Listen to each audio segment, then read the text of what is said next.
So it was a busy weekend for the presidential candidates. Joining us with a closer look tonight is Loyola Law School professor Jessica Levinson.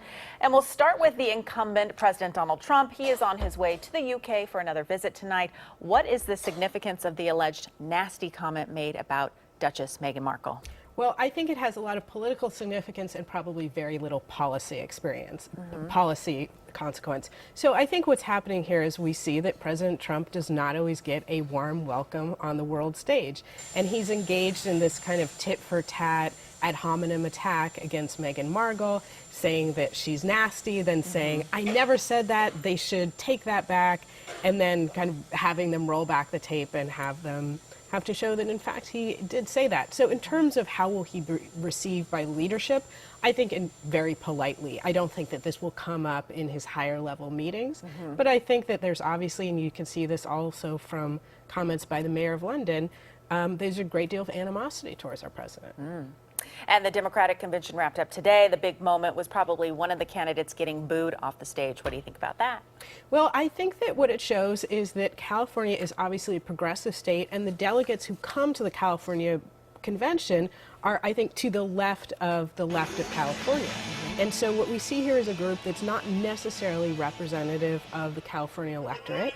I think what we see here is a group who does not want to hear no Medicare for all. What they want to hear is Bernie Sanders saying no middle ground, no middle ground.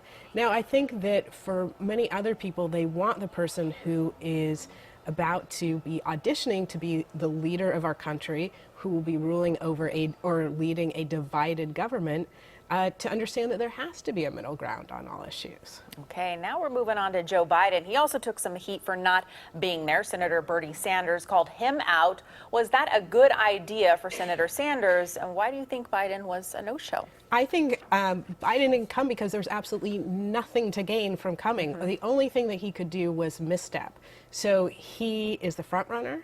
I think that there was, again, nothing that he could garner from going. He said, I'll be there in November. And I think Bernie Sanders is essentially the second front runner, or the second in line, of course, wants to go after Joe Biden. I think he's positioning himself as the true progressive, the true answer to Donald Trump. And I think that, it remains to be seen whether that will be effective with the only voters that matter, really the swing voters in the swing states. Besides Sanders, did you see any other standouts?